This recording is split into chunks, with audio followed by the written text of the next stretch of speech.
Hey guys, it's me, Dave, and today, special day. This Friday we had the premiere of Jessica Jones on Netflix, and I marathoned it. So I've seen the whole thing, and I'm going to do a little review, and I'm holding a couple little things to kind of give a hint towards some upcoming stuff we're going to be doing. So, as always, start this off with a non-spoiler part, and at the end, a little bit of spoiler territory. Alright, so my initial thoughts on the show, going in, I thought it'd be a little bit more like Daredevil. And what I mean by that is,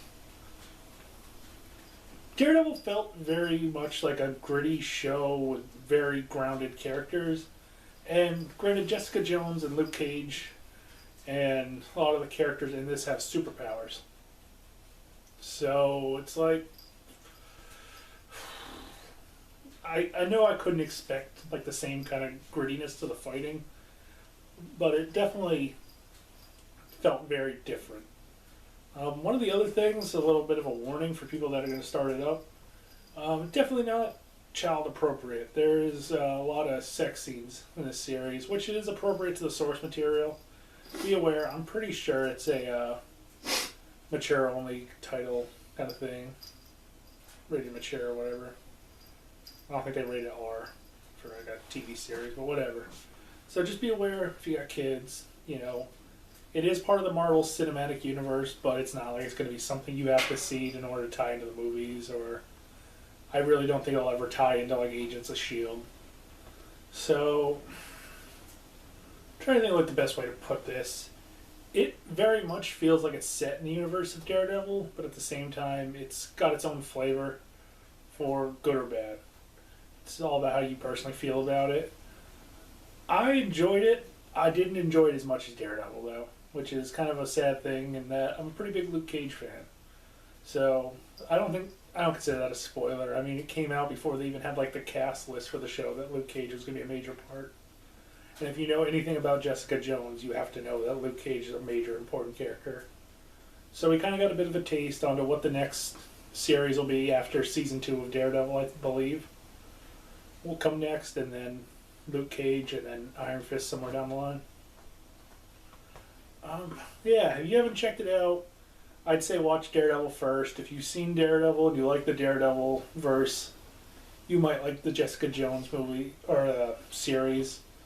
It's 13 episodes, about 52 minutes per episode, so about 12 hours of content. Somewhere roughly right around there. Definitely pretty solid show. I mean, I thought you had really solid acting. Purple Man was really great. I really enjoyed the actor playing Luke Cage. I don't know, maybe just because he didn't have enough to do.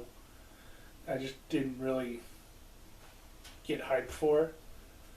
Alright, so moving to spoilers, and Charge is sitting to my left, so I don't know if you want to like cover your ears and cover your eyes and just like hum to yourself. But if you guys haven't seen it yet, and I'm assuming most people haven't really finished the series, moving into spoilers, come back, watch them then. But for anybody who did, just so I can kind of talk about it. What about you, Chad? Are you going to leave, or? No, I'm fine. Alright, so a major thing we get in this is they bring it up, but you don't really ever see it, that the Purple Man is just like, he can survive things that should kill him. Like, that was a pretty major thing in the comics at Full Power. Like, he's cheated death before.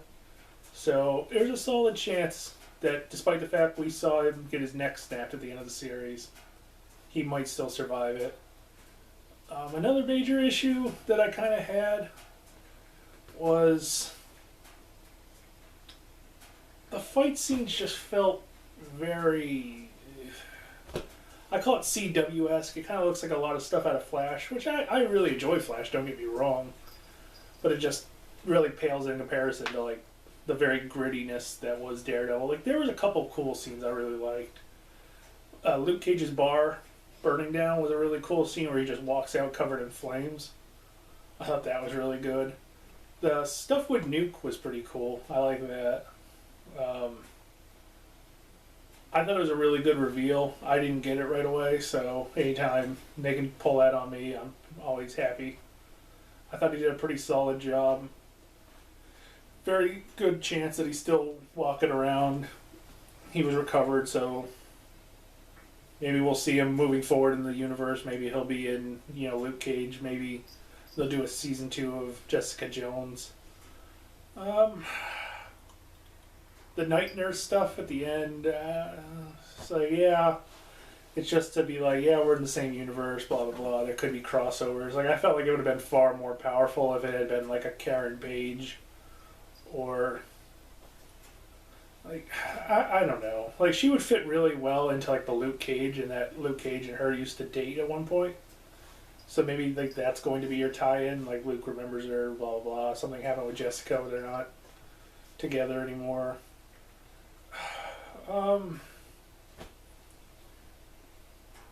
The stuff about like the lawyer stuff, that to me felt exactly like the stuff with the newspaper guy and Daredevil. Like, it's just like another story that's going on that I really didn't care about.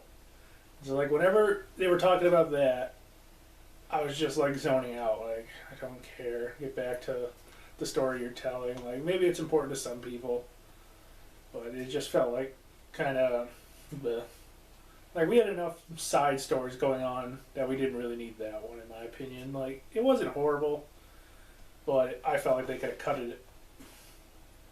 I really enjoyed the junkie that was helping out, or Jessica Jones was helping out, and then eventually he gets cleaned and helps them out. Like, that was a really solidly like done arc of a character. I do have to say I did kind of call it pretty quickly. Like, as soon as they were like, "Oh well, somebody's following her," I was like, "Well, he's always been there in the background. He serves no other purpose. It's got to be him." But I gotta say, I thought it would be kind of like bleh, but it actually turned out pretty good. He had a good character arc. The stuff with the twins was a little kind of goofy, and I don't know. I wish they would have been kind of more fleshed out, and I would have cared about him more. Like, his death by the hands of Purple Man should have felt more impactful, but like, it just didn't. Like, he just kind of felt like a joke character that they like ruthlessly killed. I'll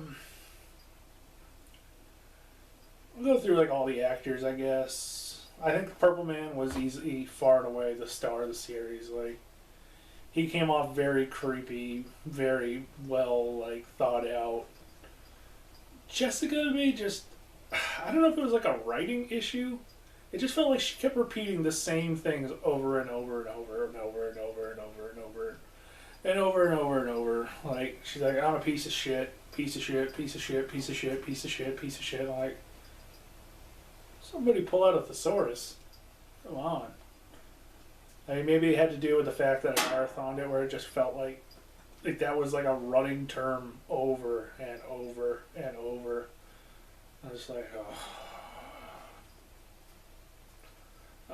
A couple more cameos would have been nice. I mean, granted, I marathoned it, so there's probably a lot of shit in the background that I missed. Just been in the habit of, marathoning. I was pretty sleepy by the time like I'd finished. The nuke stuff was really cool. There's a lot of mentions to the Avengers. I didn't see any like really amazing things. Like, obviously you had the talk about adoption in the church and stuff, so that's your tie into Daredevil, and obviously Night Nurse was being there is also your direct tie-in. I really would have appreciated like a newspaper cover talking about Daredevil, or really I wanted a cameo.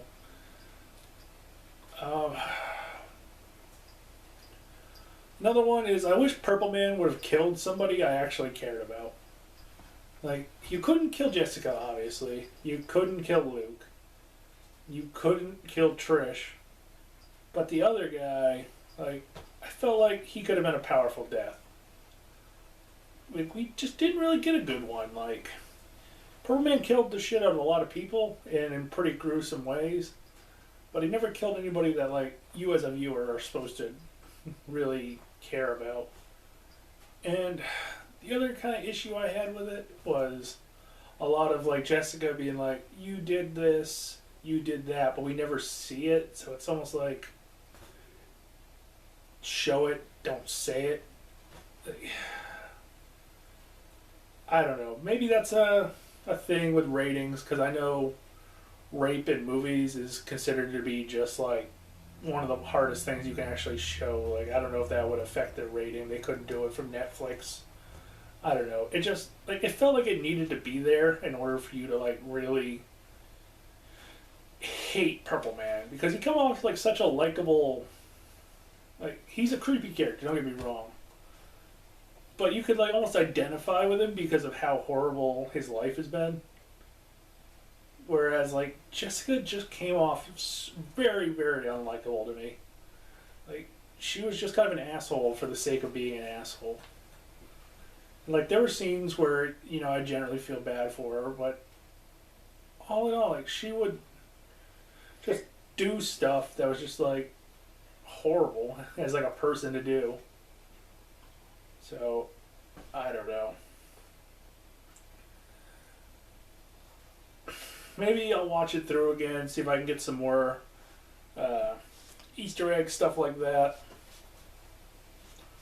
I'm kind of curious as to what you guys think, so leave anything you guys thought as you slowly make your way through it down in the comment section. Things you'd like to see, things you'd like to not see moving forward into the universe. Like, I'm hoping they kind of flesh out her flying ability, however they want to do it. There were some pretty cool little, like, scenes, like the one where Trish offers her a costume and it's the Jewel costume. Like that was funny. And she says if I wore that, they'd have to call me Captain Camel Toe. So like little things like that, or Luke Cage when he's in bed after sex and he's got his arms behind his head and he says "Sweet Christmas."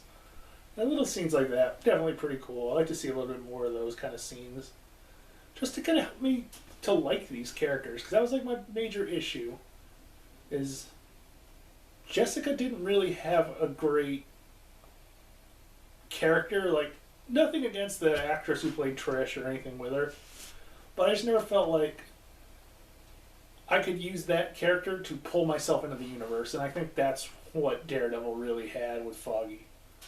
Like, Foggy was so funny and so, like, charming of a character that he made you like Matt, and then Matt becomes cool, and everything he does from there on out. Like, that was just kind of an issue I had with Trish. Like, I never use her as my in into liking Jessica. So, with that, my rating for the series, I'm going to give it a 6.5 out of 7 or out of 10. I enjoy it. I'm trying to rate it fair. It's not amazing. It's a cool idea, a cool character. If you're looking for a little bit more of a mature take on comic book movies, if you're kind of sick of the Avengers being kind of like goofy and you just kind of want something to get you through until, Batman vs. Superman comes out, give it a watch. I don't think it's necessarily amazing, but it's not bad at all. I mean, I got a feeling you're to see a lot of people that are going to hate on it just because it's not as good as Daredevil. And like Avengers 2, a lot of people shit on that movie for not being as good as Avengers 1. And I think that's just kind of unfair. But with that, I'm going to sign out. I'm Dave. Please leave a like, a comment, a suggestion if there's something else you want to do. And again, we're to start playing this. So, yes, we did get the Wii U and Wii version. So we got the Bowser and the Expand Dong. I'm Dave. Later, guys.